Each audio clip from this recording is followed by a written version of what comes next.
to Beers with Bros. I'm Bob Andy. And I'm Zach Andy. And again, welcome to Beers with Bros. So this is our third episode. Today we're going to talk about just the craft beer industry overall. Hopefully we can get into some good discussion here. Might be a little bit more serious than what we were before, but we're going to be a lot shorter than we were last week, though. Yeah, last week was a bit much. For everybody that's joining, thanks for joining. Make sure you check out our socials, YouTube. It's just at Beers with Bros, just like we have on our logo up there. No spaces. Like, subscribe. Check out our other videos we have posted on there. Our Instagram, that's at Beers with Bros with a Z instead of an S. And then we also have a TikTok up and going now. That was just Beers with Bros as well. So check us out on our socials. Cool. So to get started off, I think we need to make sure we have a beer available. Yeah, I got to get mine. So what do you got today, Bob? I got Other Half. Is it Laced in Space? I guess that's what it is. It has a small L and a small D, but the ASE, like Ace, is all caps.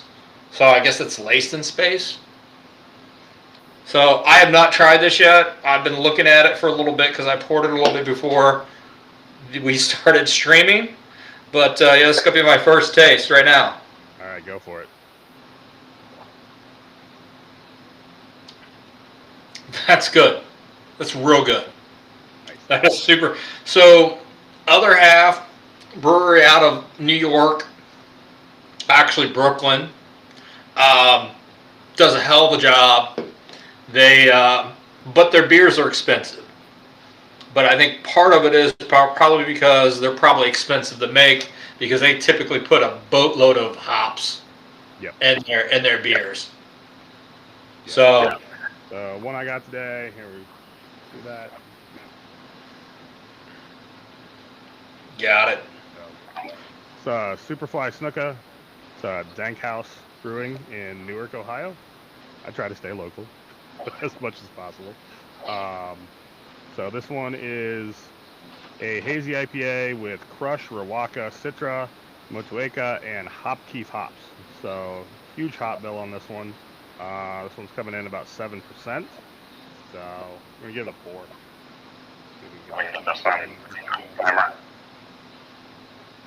You're a little low.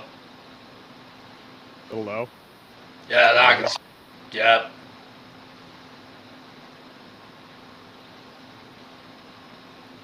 Alright. So yeah, we got similar color here, but this might be a little bit darker than what yours is. Yours is very bright. Could be your lighting though. Yeah. Here, we're gonna toast it. There you go. Yes, this one's super juicy forward.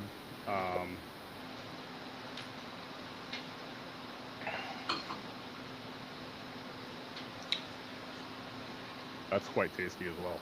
Yeah, mine's mainly Citra hops, but there's a little bit of Galaxy in there, so it's got a little bit of that plant. Piney, grassy, like. A little grassy, piney, planty type of thing, but a lot of fruity, kind of almost citrusy taste going on. Yep. So this one, you get a lot of hop resin in there, so you get that bitter backbone to it. Yeah. But the Rawaka and the Citra are waking that up, so you get a lot of fruit forward, stone fruit, orange, a little bit of pineapple in there almost even. So really tasty beer though. Yeah. Good. So one of the things that we were really trying to think about, what we wanted to talk about this week, and kind of back and forth of what made the most sense, and one of the things that we just started talking about was the trends with breweries. It seemed that there for a while that it was unlimited the amount of breweries that were going to open up, and it just kept on opening more and more and more, and it seemed like the market never saturated. And for someone like Zach and I, it's a good thing. It's just more breweries we can go to. Um, you know, to be honest, a lot of them that open up, you know, they're sort of like not great, but they're okay. But a lot of times it takes brewers a little while to kind of get their legs underneath them, and a lot of them as they went they got better. Some didn't, but at least kind of what I found is when it was a new brewery, a lot of times it took them a second. There's a couple that opened up and just started knocking stuff out of the park, but they were a lot of times those were people who had been doing home brews forever, had a huge reputation in the industry, like in that community, and then opened something up and just got the right investments and just knocked it right out right away. But what we're seeing now is that overall beer sales by volume. This is craft beers and beers are down for 2024. And so far in 2025, it looks like the volumes are still going down as well. Interesting for 2024, the volume of beer sold was down by 4%, but the dollars sold were up by 3%. So there was a significant increase in most beers. What they were pricing the beers for last year went up quite a bit from 2023, and I guess people like us are just still buying them. So some elasticity. I mean, there's a lot that can factor into what's happening here. One of the other things before I even get into that, 2024. So they've been tracking most of the beer industry, at least the craft beer microbrew industry, has really been tracking openings and closings since about 2010. Last year was the first year since 2010 that there were more breweries that closed than breweries that opened. 2023 was pretty close, the number of openings and closings. But last year there was actually more closings than openings. So we're starting to see a downtrend in the brewery industry. We're starting to see people buy less. Starting to see less breweries open, and more just not make it. So it's a small business. So you've got people that are small business owners, and the percentage of those people who make it are relatively low in any business, but even more so in the craft brewery industry. Yeah. So, yeah. And some of the things is just regulations on what brewers are able to do. And some of them are, some of these. A lot of it has to do with the capacity as well. So are you in an area that you're going to have enough, traffic coming through? Do you make a good product? Can you support staff, or are you doing it all yourself? And it just, the initial investment to open a brewery has become very, very big now. I mean, I remember 10, 15 years ago, you could open a brewery, purchase all your equipment to brew with. I mean, you're not making, macro-sized batches. You're still micro. Yeah. But they're, the investment now, you're easily looking at $1 million plus, depending on the equipment you want to have, how many different beers you want to brew. I remember 10, 15 years ago, that was about a quarter of that. So. Yeah. Well, there was a brewery that was not too far from where I live. They were not a good brewery, but they were still making stuff out of buckets. Yeah. When they opened up, and then they moved from where they were really close to a little bit further away, and then they actually bought all the equipment when they moved there. But it was something that was just a side hobby. It was two guys that they ended up being the stay-at-home dads because both their wives are sort of career women, and they opened a brewery because they were just home brewers as a hobby, as something to do when their kids went off to school. and then they started. Then they they opened up their brewery, and I mean they did it for basically a song and a dance. I mean, as I said, they still had their equipment that they were using as home brewers. Yeah. And I mean, Jesus, you're just not seeing that now. You're not seeing that at all. I mean, you see these, like you just like look at Third Eye. I mean, when that place opened up, I mean, it was a brand new building. It was beautiful. They had all modern equipment. They had to put $5 million into that place, I'd imagine. Yeah. So, let's take a pause for a second. We got Chad and Valerie are both here. Join the stream. Thanks for joining, guys. Thank you. Valerie wants to know what we're drinking today. She might have missed the beginning there when we went over that. So let's hit that again real quick. Yep. Valerie, I got Other Half Brewing, Lace and Space.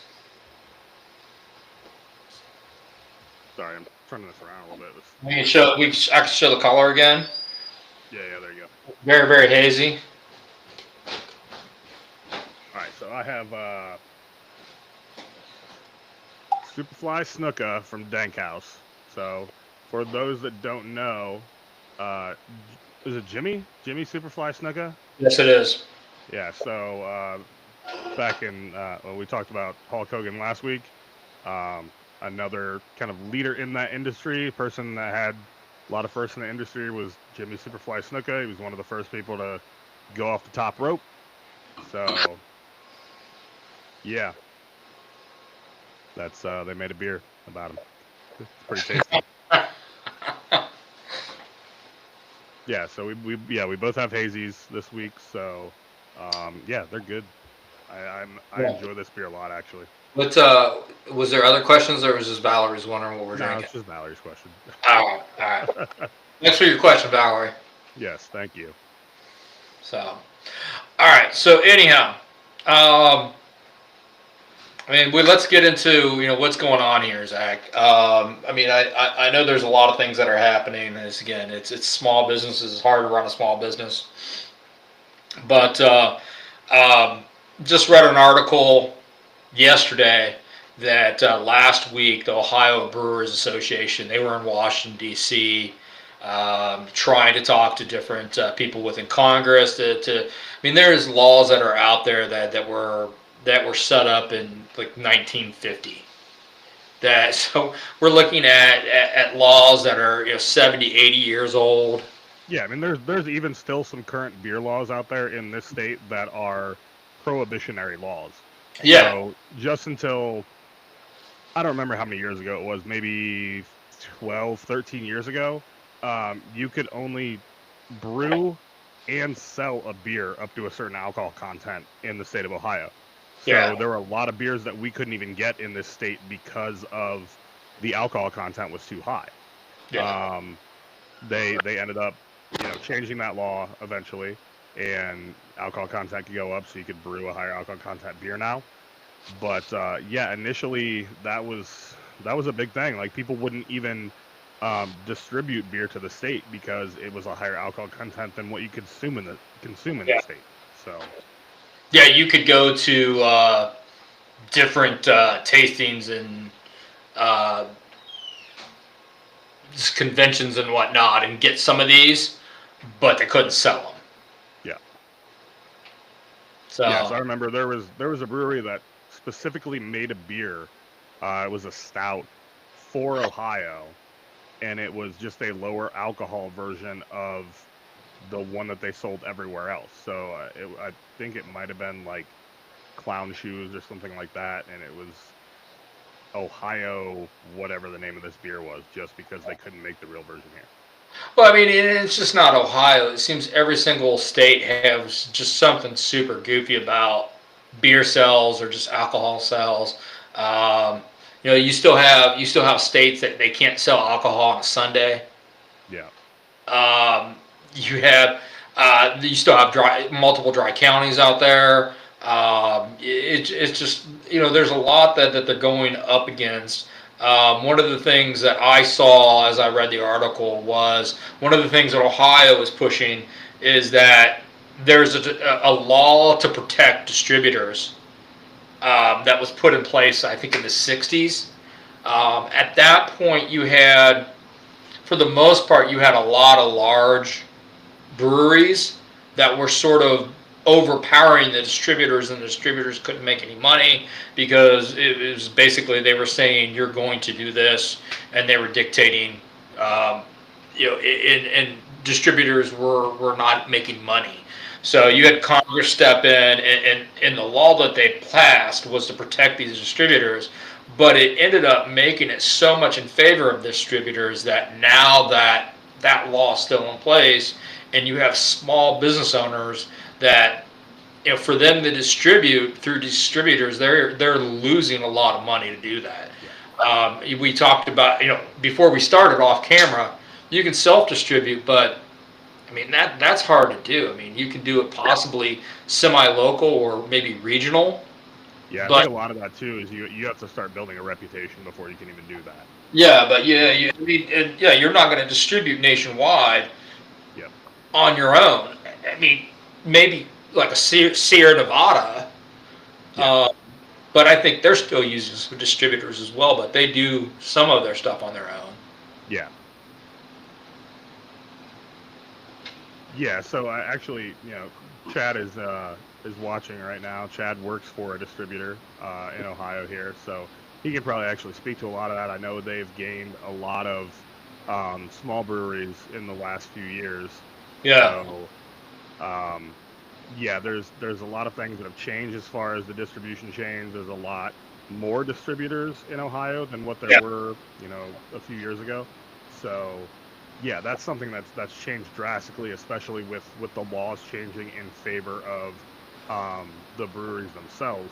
Yeah. So, yeah. I mean, it's starting to move that way. You can, as I said, if you still go to Ohio, what is it, OhioCraftBeers.com. Yeah. So it's OhioCraftBeer.org is the Ohio Craft Brewers Association website. Yeah. Craftbeer.org. Yeah, I mean they're still kind of touting that it is something that limits what they're able to do a bit, and they talk about it quite a bit of the challenges that they have as independent owners. And just right now, I mean, the cost has just been going up as far as what it costs to make a beer has gone up considerably. There was a hop shortage. I'm having a hard time getting that word out.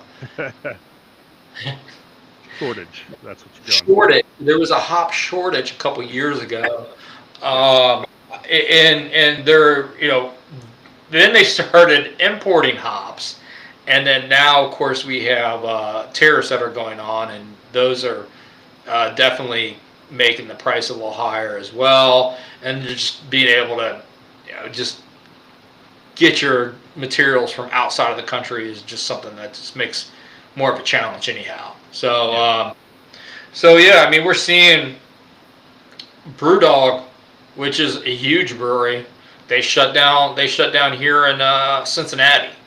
Yep. And the funny thing is, for me, it seems like a lot of the breweries that seem like buying up the other ones, to me, kind of seem like the average brewers. Yeah. The ones that are okay, but they're not great. You've had March 1st has snapped up quite a few things. Yeah, but I mean, of course, they bought up a lot of other breweries that were kind of average as well. Yeah, I mean, didn't they buy Fig Leaf not too long ago? They bought Fig Leaf. Yeah. They bought a place that's more toward downtown Cincinnati also. What the heck is the name of that? I mean, and that was a situation that, I mean, all of those breweries, they were hurting. They were having a hard time maintaining their operating cost. But as they merged together, they were able to save some on just buying stuff by volume. Mm-hmm. Plus, now you have March 1st, which is kind of really known I mean, March 1st at this point has kind of become the seltzer brewery. Yeah, yeah, they're making a lot of those. Oh yeah, I mean, people love March 1st seltzers. And they are good. I mean, if you want to drink a seltzer that actually has some flavor to it, you get an Astro from March 1st, and Yeah. they're good. Um, versus White Claw that tastes like fizzy water with a little bit of flavoring to it. Yeah, I mean, we've even been to some breweries. I don't know if you remember that one we went to in Columbus. Um, it wasn't on our Columbus beer trip. It was a different time we were there.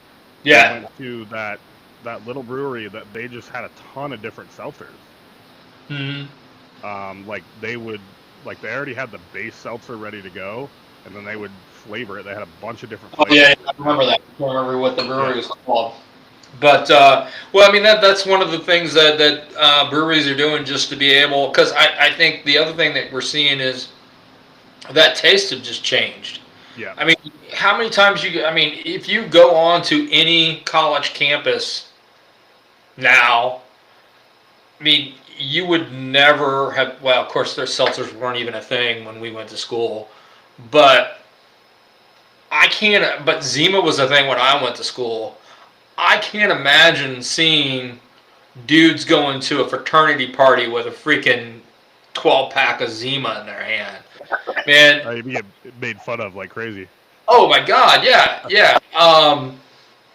And now you see, I mean, I don't, if you go on campus, it's highly likely that you're going to see some dude walking down the street with a freaking case of White Claws. White Claw, High New, and any Yeah, of those yeah. brands. Yeah, so I think tastes have changed, and some of the young folks are moving away from beer, and maybe their taste will change as they get older. I mean, typically you see the male taste bud becomes the bitter taste buds become more prominent as you get older. Mhm. So hence you're going to like more bitter things as you get older, or more savory things, and you're going to like less sweet things. Yeah. That's not absolutely true for everybody, but overall, that's you're a scientist, you know.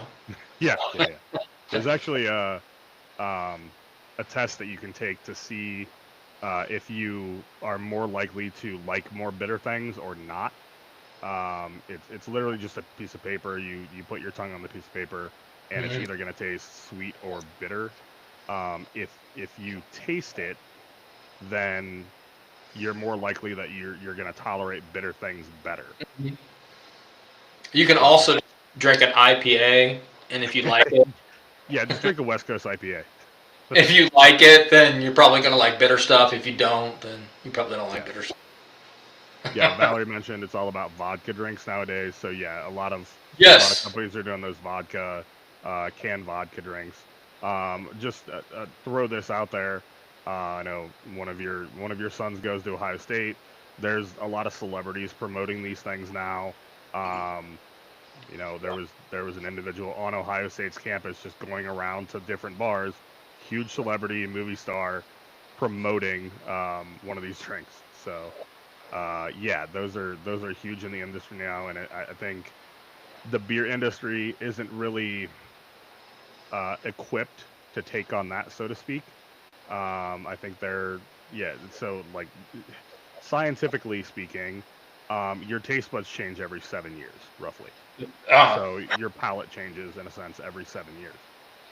So people who now are, young people that are in college that are drinking these fruity drinks, in 7 years from now, they could be in a whole different ball game, and we could see a huge resurgence of the craft beer industry then. well, I mean, It's you possible are. or it completely go away by then. Well, I mean, you also are seeing more like not necessarily college, but that next age, the Ys that are kind of going in and have disposable income now, or the younger millennials, um, they're drinking more spirits, Yeah, a lot more bourbon. Bourbon's yeah, become a big thing. yeah. Um, And just vodka drinks as well. And I can remember probably at one point when I went to a bar, I might want to drink a vodka drink as well. But a beer was something that as I got older, actually became something that I enjoyed a lot more. Yeah, I agree with that. I know, like when I first, was able to drink beer. Obviously, a college kid drinking any beer I could get my hands on at that point. That was cheap. And what's that? Whatever's the cheapest. Whatever's Yeah, on. exactly. I mean, that's what you do in college, right? So, as you get more leaning towards the craft beer industry, you get more flavor from that. Your palate's going to change. But I didn't even like IPAs until, I don't know, 10, 15 years ago. So I I would remember. not drink them. Yeah, I remember that one of the first breweries in the Cincinnati area was Main Street Brewery, and we didn't have any breweries at that point, but Main Street was one of the first ones. I remember drinking a pale ale and thinking, "Oh, that's bitter. I don't necessarily like that." Yeah. And now a pale ale is like, "Oh, that's kind of toned down." Yeah, yeah. So Yeah, and that's the funny thing is like I hated IPAs, years yeah, ago. Like I would drink ambers and browns and stuff like that. I was never a huge fan of stouts, porters, but I'll drink them now. I just appreciate it, the process that goes into it. But then I yeah. started moving towards IPAs. And then like the stouts and porters are like too malty. There's too much. It's almost too gummy when you like. There's too much like just film that's left in your mouth after you're done drinking it. Yeah, I know you don't really enjoy the super malty beers. I don't mind them still now. I don't mind them, but it's to a limit, right? Like you can only have so much of a beer like that. Yeah. Um, because they are in theory, right? So you have high gravity beers, which are typically higher alcohol content, but because they're high gravity, right? That's a higher density, so to speak. So that beer is going to sit lower in your stomach. Where you go with something like a stout or a porter, that beer is actually lighter. That's how you can make black and tans because the different densities of the beers. So Yeah. when you're drinking a stout or a porter, like I'm just going to use Guinness as an example, a lot of people don't drink it because they feel so full. Well, that's Yeah. because it's sitting higher in your stomach, right? That density is lower, so it's sitting on top of everything else Yeah. in your stomach. It's not because the beer is heavy itself. In fact, it's light. So Yeah. that's why that's why people that they get a bad rap because of that. Yeah. And usually, like I'll have a go ahead. What is Guinness? It's like a what a 3. It's not even a 4% alcohol. Yeah, it's a pretty low alcohol content on it. I was thinking it was right around 5, but I can't remember. Don't quote me on that. But yeah, they actually like they sit higher in your stomach, so a lot of people can't drink a ton of those. Yeah. But I'll normally have one as like a nightcap, right? That's gonna be my last beer before I'm done for the night because I know it's not necessarily the beer is filling, but the density of it is lighter, so it's sitting on top of everything else. It's a good beer to have with a dinner as well because Yeah, you'll drink that and you just get fuller faster. yeah, yep, So exactly. you don't have to eat as much Yeah. for people out there dieting. Plus, it's only what 85 calories. Uh, yeah, I don't know what Guinness is off the top of my head, but It's um, something super low. They used to have a billboard by where I lived when I lived in Milford that said something like Guinness 85 calories. Not that we meant to. let's find out.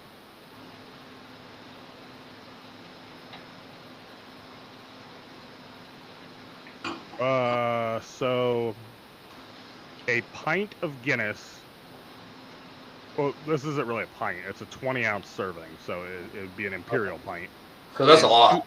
210 calories. Okay, so is that? Oh shit! I thought it was a lot lower than that. Um, and it could have been that they were looking at a 12 ounce versus what you're looking Yeah, a at. 12 ounce is 125 calories is what I'm Maybe looking that's at. what it was. I could have sworn it was under 100 calories though.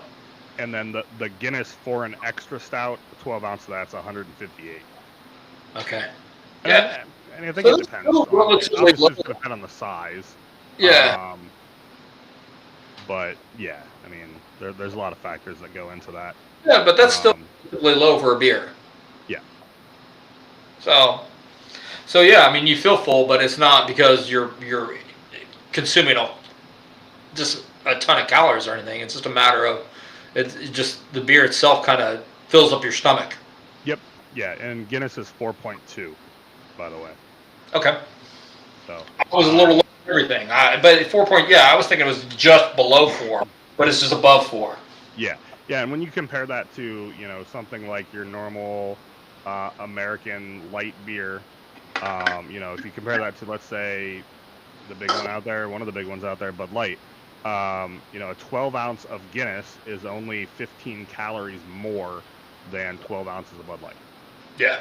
So, I mean that's not a big difference. You could probably burn that amount of calories just drinking the beer. Just walking to the refrigerator. Yeah, yeah.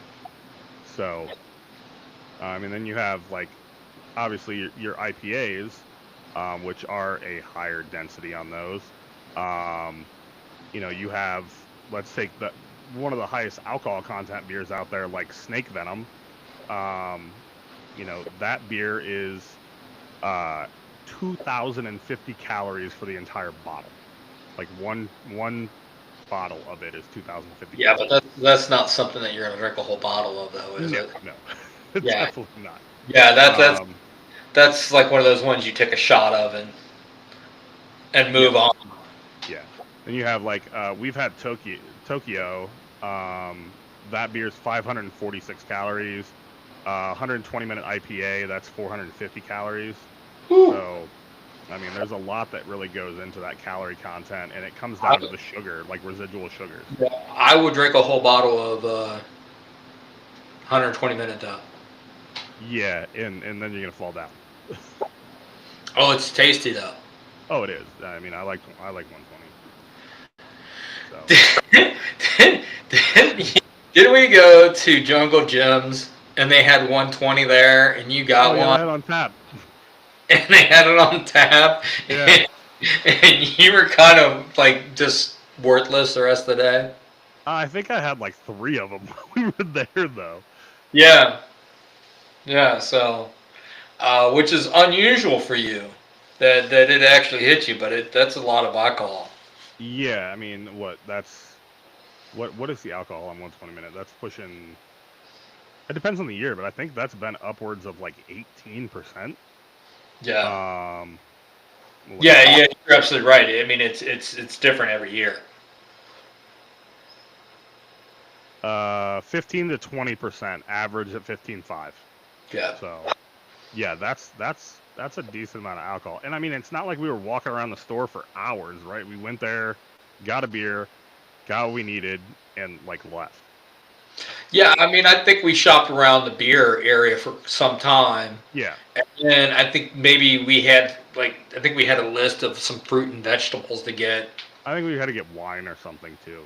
So Yeah, yeah. So I mean, but yeah, it probably was a total of like maybe 35 minutes or so. yeah, but I mean, like having 3 120s in Yeah. like 45 minutes, that's I, asking for trouble.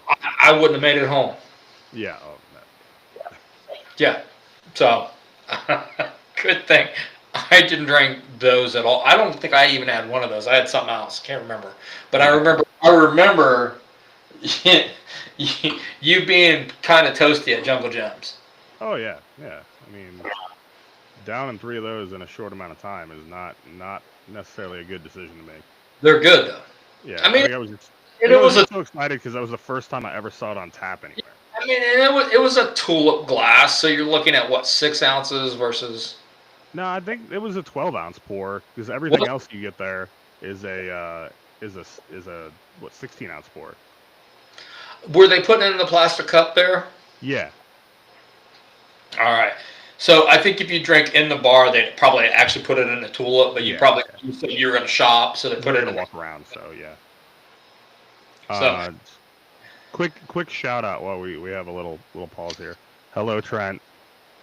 Because he's watching on YouTube over here, and let's see. thanks for joining. Audrey says hello. So hi, Audrey. Thanks for joining. I thought you were going to shout out our T-shirts. Oh no, we got to do that too. I kind of forgot about that. So Yeah. um, yeah. So let's see. Bob's got the Going Cobra Kai, man. got the old Cobra Kai shirt on there, and it's always the season for Art the Clown. So I had to go with Art this week. So, Yeah. For anybody that doesn't know those references, you need to watch some TV and some movies and stuff. Yeah. Show no mercy. All right. Oh, I'm sorry. Strike first, strike hard. Yeah. No mercy. Yeah.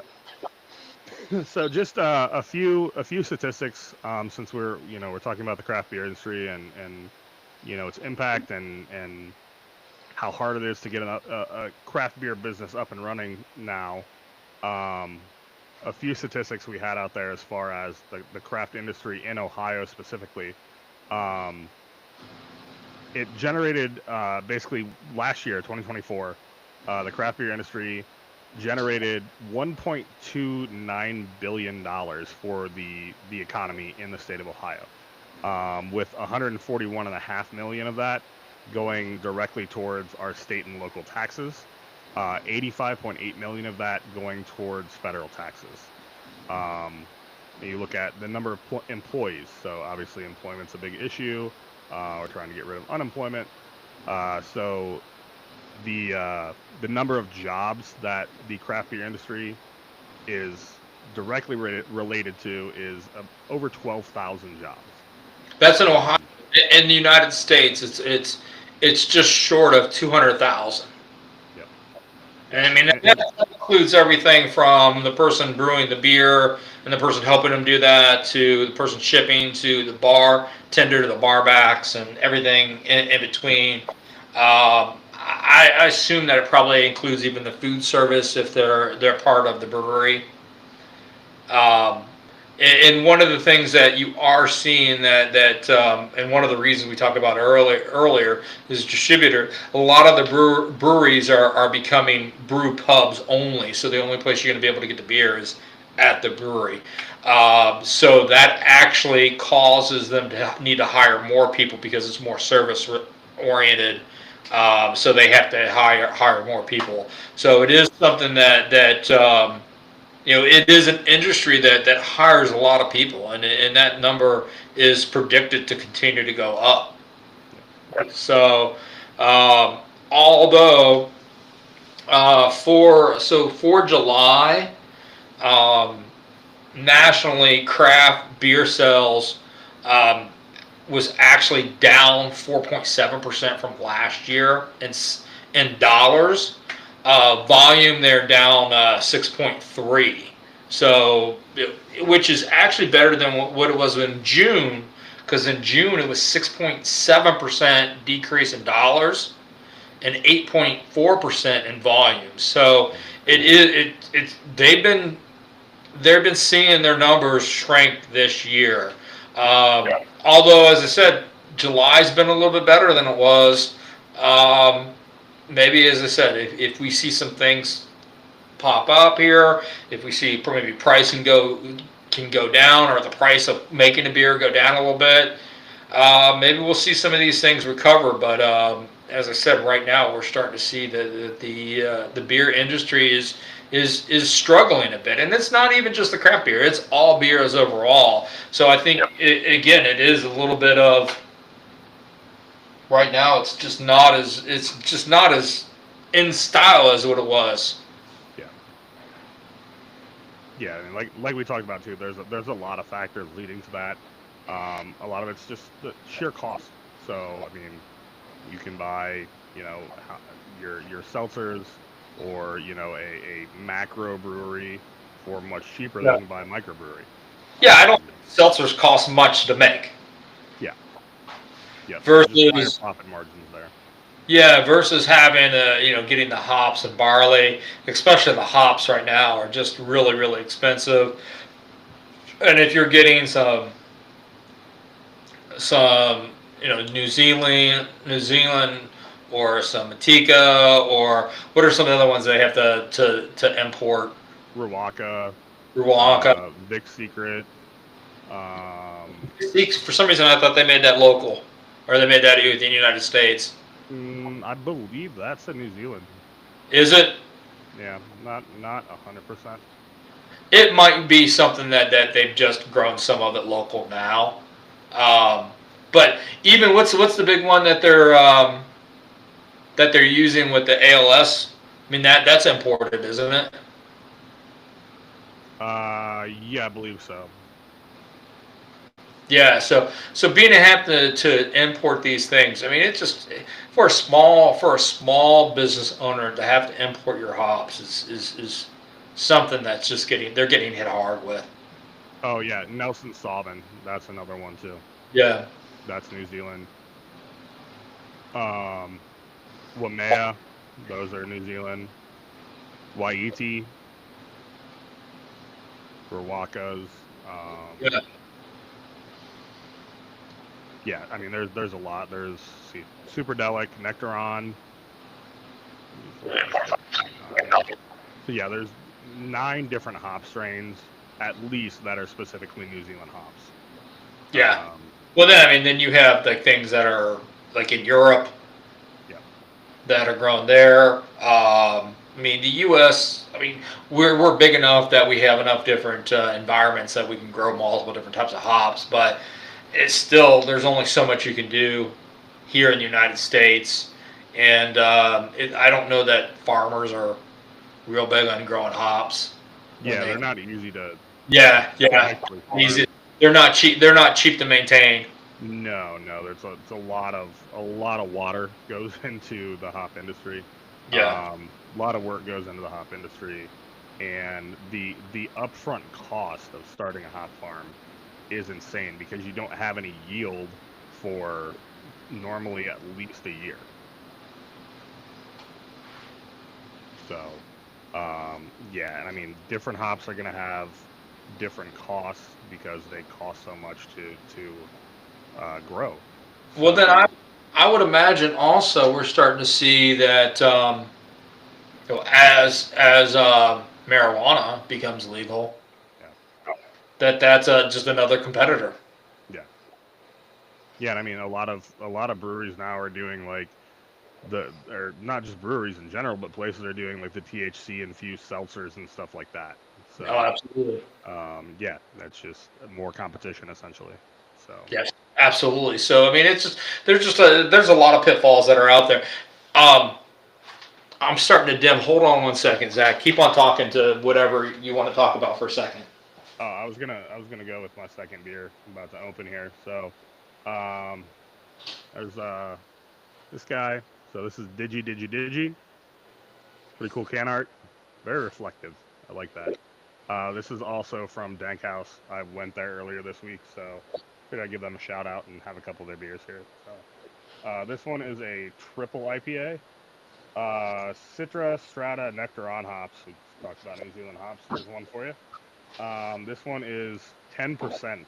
So this one's a little higher than the last one. So here we go.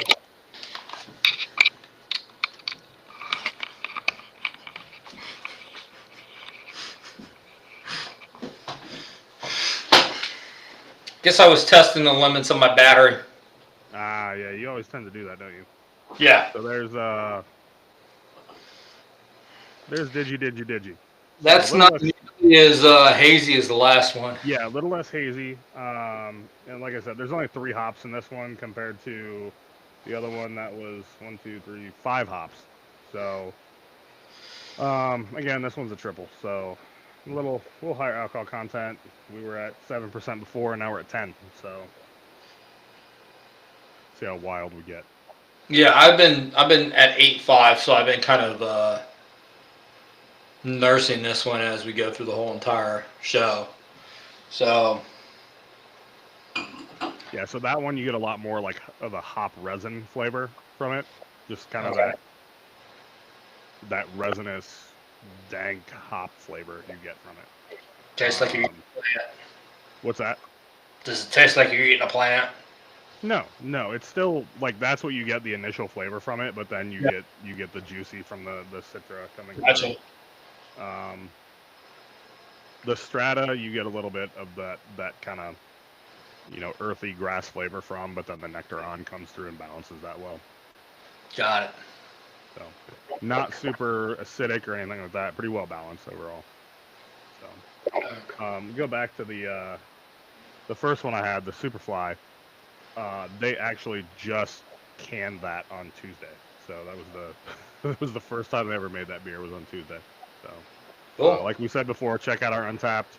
I have the first check-in ever on that beer, so I'm pretty proud about that. I've had that a couple times. Yeah. So I mean, we were at what that opening of the Cincinnati Brewdog you mentioned earlier. When we went to that opening, we had that beer that like only the brewers had ever had before that. So we were like the third and fourth check-ins on it. absolutely, yeah. I've had a couple like where they've just tapped the beer and no one's checked it on Untapped, or sometimes I've just gone to small breweries that sometimes you could be the first one ever as well. Yeah. So I think the big thing here though is that we gave you the one website, which is OhioCraftBeer.org. OhioCraftBeer.org. If you want to frequent that, they have opportunities to be able to donate. That is the lobbying, the organization, association, helping to lobby and promote breweries in Ohio. If you're in another state, another country, everybody has some sort of organization like this. It is it is an industry that puts a lot back into the economy.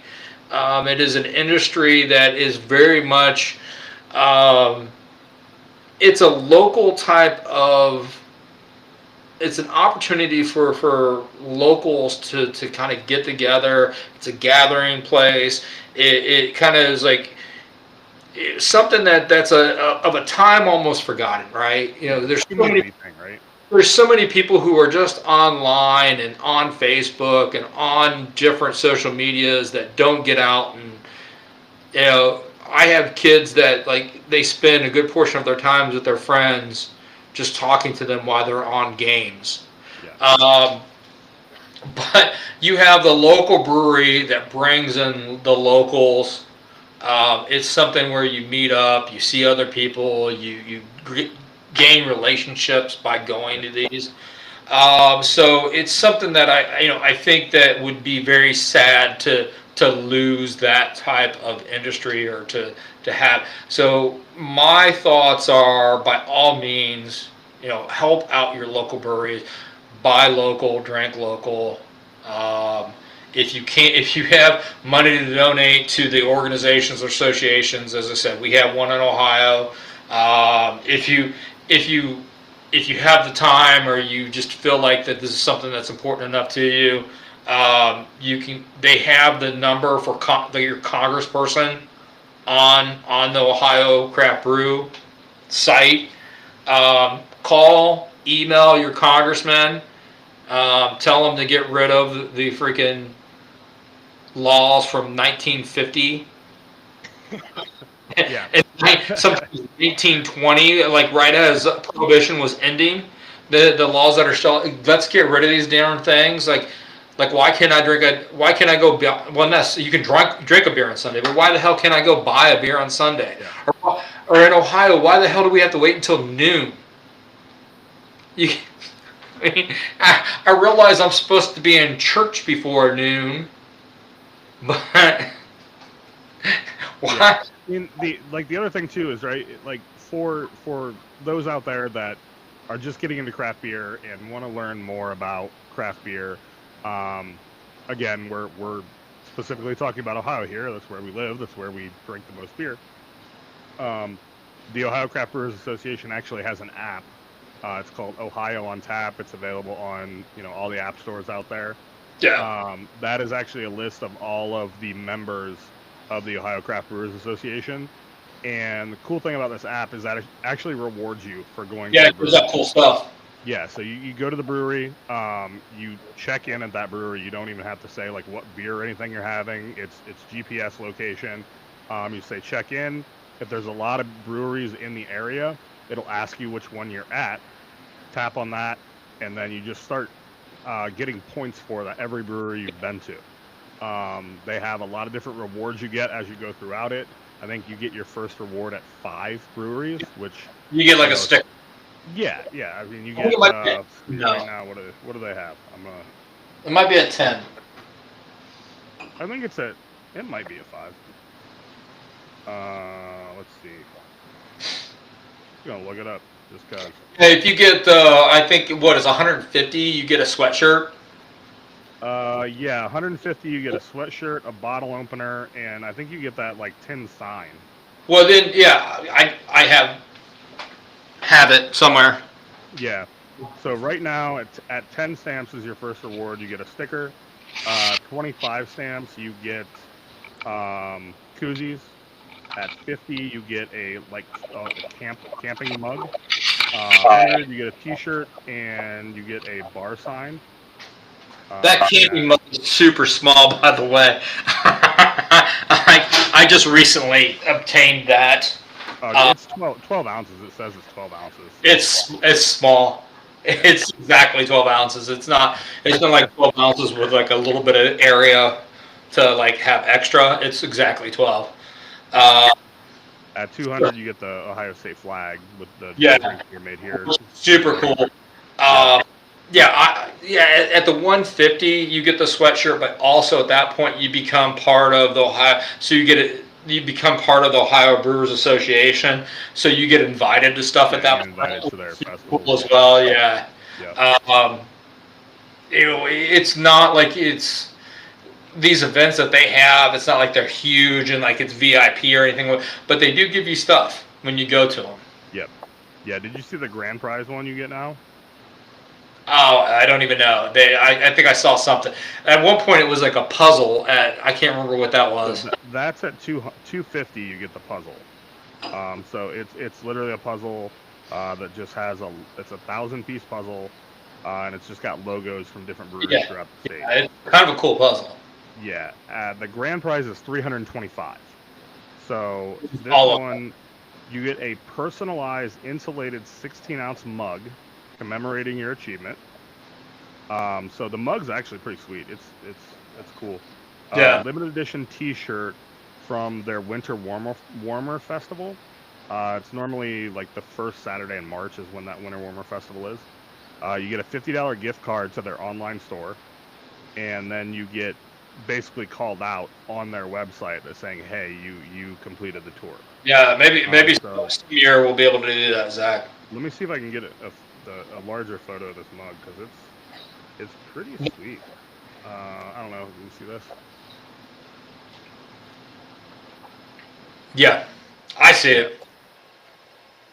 So, yeah, it literally has your name on it, the date that you completed it. So you have 3 years to do this many breweries. So it's not like something you need to do in a weekend or anything.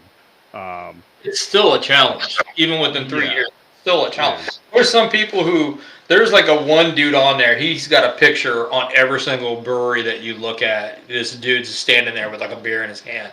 But that dude's retired and he has got nothing else to do. Yeah, so the people that are in first and second place right now, because it shows you a leaderboard, have 577 stamps. So some of that is because they get bonus stamps for different things. Correct. Yeah, there's like if you go to one of their festivals, you can get like 10, 15 bonus stamps for going to one of the festivals and checking in there. You can get a license plate now that is an Ohio untapped license plate. I don't know about having that on my car because I feel like that's a real good chance for the cops to pull you over and automatically just give you a sobriety test. Yeah. One of the cool things about that app is actually like you can do research on the breweries. It'll tell you, the different areas in the state, Northeast, Northwest, Southeast, Southwest, Central, blah, blah, blah.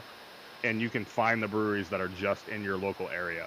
So if you're looking for a new brewery to go to you've never been to, check out that app, see what's in your area, see what you can go to. Like we talked about last time, there's well over 400 breweries in the state of Ohio now. So there's always a new one to go to, it seems like. And both of us that have been doing this for a while, we've never maxed out on that app, right? You've never got the grand prize. You got the 150, right? I've never even got to the flag, dude. Okay, that's 200. Yeah, you Yeah. got the 150 one year though, right? 150, yes. Yeah, yeah. So And it's when, something you have to seek out and do if you want to, do the whole thing. But dude, the cool thing is too is like there's a lot of cities now, like Columbus. They have the Columbus Ale Trail. So there's even more incentives to go along with yeah. the Ohio Craft Brewers Association I one. mean, everybody There's does. Toledo, Dayton, yeah, Canton, Akron. even Akron area, the Summit Brew Path, I believe is what it's called. Yeah, yeah. Yeah, something like that. I think Young Um, has one. Cincinnati has one. Yeah, and these are free things, right? You don't have to sign up for them. It doesn't cost you anything up front. It's really, I know I'm going to go to these places anyway, so why not get something out of it? Yeah. So Yeah, Dayton had last year. They had one of those. It was like one of the the fanny pack. It's like a fanny pack, but like a cool looking one. nice. Like so, it's a satchel. It's not a purse. There's Skittles in there.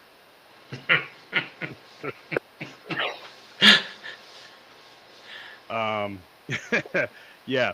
So I think another thing we wanted to touch on real quick was just like upcoming beer events. Um, I don't know what you have going on down there in your area, Bob, but up here, we have a couple things going on in my area coming up here. We have Fatheads Brewery. They've been doing this for quite a while now, but they have their Festival of the Hops. That's coming up. It's not only a beer tasting event, it's also a competition for a lot of Ohio breweries to get together. Um, Individuals rate these beers, and you basically get like a championship belt if you win this. So that's coming up, I believe, in October. Also, Hoof Hearted in Marengo. That one, they will be having their Dragon Saddle Day. It's a huge festival they put on yearly, and they have obviously a lot of beers there. Not only their own beers, but they do have some guest beers as well. Live music, and then they always just have like fun events going on there as well. So, Bob, what do you got? Anything? I know there's something going on at New Ales next weekend, which is up in Middletown. Um, I cannot remember what the heck is happening. I saw that. I thought I saw it on the Ohio Untapped newsletter, but as I look through Untapped and the events, I don't see it in there now. But I think that they're having an anniversary next week. Gotcha. Yeah, if you're I'm gonna circle back real quick while you're looking. So what's that? I'm gonna circle back on something real quick while you're looking there. So Fatheads, their celebration of the hops. It's October 25th. It's at their beer hall in Middleburg Heights. Also, we talked about this on one of our previous episodes, Ales for ALS.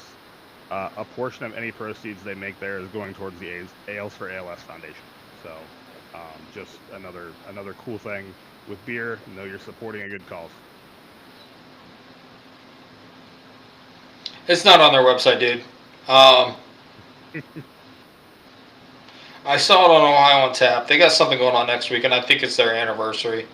Okay. If you're from this area, Ales or New Ales is a major portion of it is owned by females, which is kind of cool. They are, I think they're kind of a little bit of a forgotten brewery because they're in Middletown, and they do some decent stuff. They do some decent stuff there. Middletown, where a vice president's from. Yes, Yes. So kind of. anybody who doesn't know that. He's kind of from there. Yeah, yeah, He lived there at one point or another. yeah. And so Middletown, just north of northeast of the Cincinnati area. For Yes. anybody who is not aware of where that is. They are doing something on, it's either Tuesday or Wednesday of next week. They got an anniversary coming up. Gotcha. That's something to watch out for too. A lot of breweries do anniversary celebrations. Some of them do them on milestones. Some of them do them every year. One of my local breweries normally does theirs every year. They did a 10, an 11, and a 5. So they kind of skipped some years throughout there. But it's a pretty cool celebration. They brew beers specifically for the event. A lot of breweries will have live music. even not for these special celebrations, but they'll bring in live music for the weekends. If they're not breweries that serve food, normally they'll have food trucks, things like that. Yeah. And it's just something it's cool. You can go talk to people in your local community there. Yeah. Give a quick example we touched on earlier. Just meeting new people. I was at Dank House over on Tuesday, and I'm just sitting at the bar, and there's a guy sitting beside me, and he was from that state up north, and he was all the way down here for work, and he said that he had been to Dank House several times on trips, and it's one of his favorite breweries that he even has, between here and in Michigan as well. So, Oh, you said it. it's kind of a cool thing. I know I said it. I'm proud of you. I'm proud of Valerie, I said that. it's been quite some time since you've been there, so it's okay. You can say the word. No, I already feel bad about myself.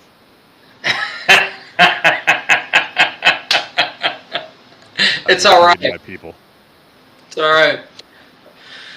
So, well, I don't know that we have a whole lot else to cover today. Again, support your local breweries. Go there. Go to the website. Get on Ohio on Tap. Help them out if you can. Call your government people. Tell them to quit making you not be able to buy beer on Sundays. Yeah, and most of the breweries that are out there, they all have social medias.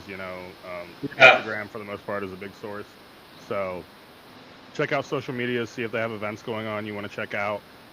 Something that just fits your style. We have such diversity in beer and people in this state that it's fun to just check out new places if you like doing stuff like that. Try new beers, see what's going on, and you may even venture to a city you've never been to before, and find a place you absolutely love. We have several state parks in this state that are breweries are close to those. Check those out as well. We always like to. My wife and I like to go do a hike, and then hit a brewery and wherever. It's by wherever we hiking. So there's all kinds of things like that. Yep. Absolutely. That way you kind of earn your calories that way. You gotta earn that beer. Yeah. So. You got anything else you want to talk about, Bob? I think that's we've covered everything for this week. Okay. Awesome. It is back to a regular length.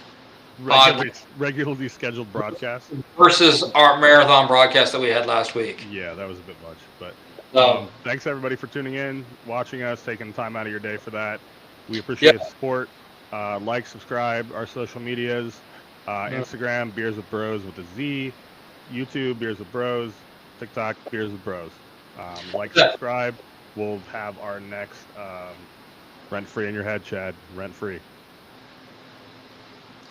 Thanks for spending some time with us. Yeah. Thanks for coming out, and we'll see you next week. All right. See you next week.